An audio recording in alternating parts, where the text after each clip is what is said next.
Peggy 18.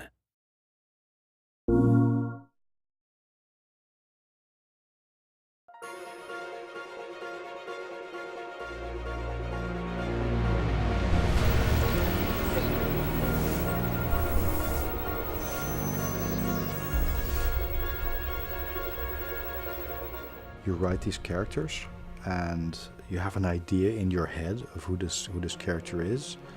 And then when you start seeing actors bringing something to that character, it starts to open up your eyes and thinking, actually, I wasn't expecting it to be that character, but that really works. Everyone was just like in awe of the principal talent and the performances that Tom Keegan got out of them. When you bring together a team of people who are really committed to the story and the characterization, the actors feel it, and we're really fortunate to find fantastic people to fit those roles.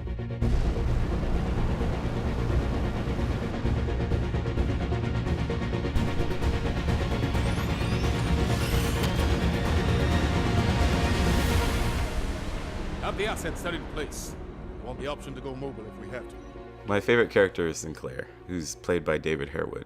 When I watched the first read-through, I instantly knew, like, this is going to be a great story. The moment he kind of opened his mouth and started reading kind of Sinclair's lines, you go, yeah, that's him.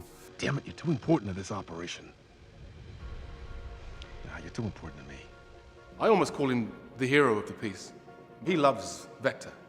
He's a soldier. He's been fighting for Vector since he was a boy. On one hand, he's caring for you. On the other hand, he has this kind of almost brutal motivations where he said the only way we can ever be safe is by eradicating our enemy. It makes you want to fight for him, and you start to see that he may not be the good guy that you think he is. He has seen the worst of his enemy.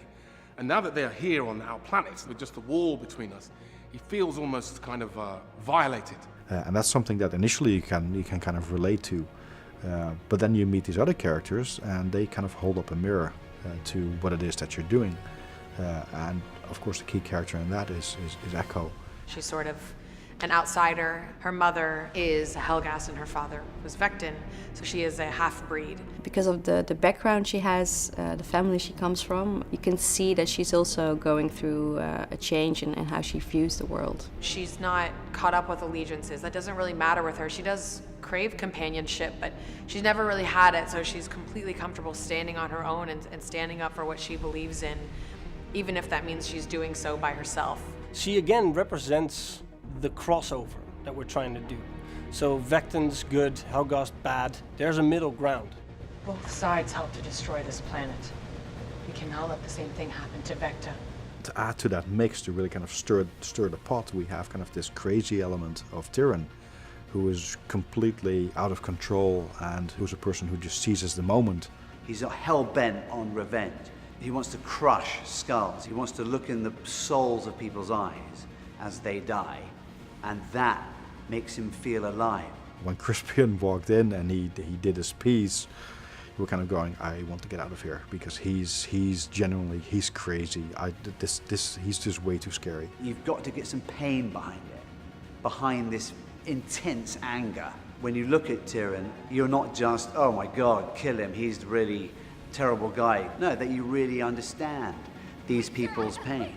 You can understand kind of these people's motivations, but the only thing you have to figure out is what is the best way to actually deal with that problem of protecting your home.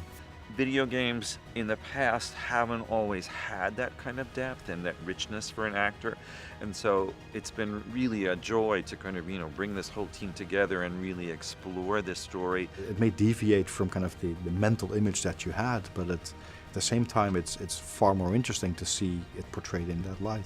These new consoles, the new game engines, the facial capture allow the story to be told so much more through the eyes of the characters and the voices and the performances. It's a tremendous new opportunity.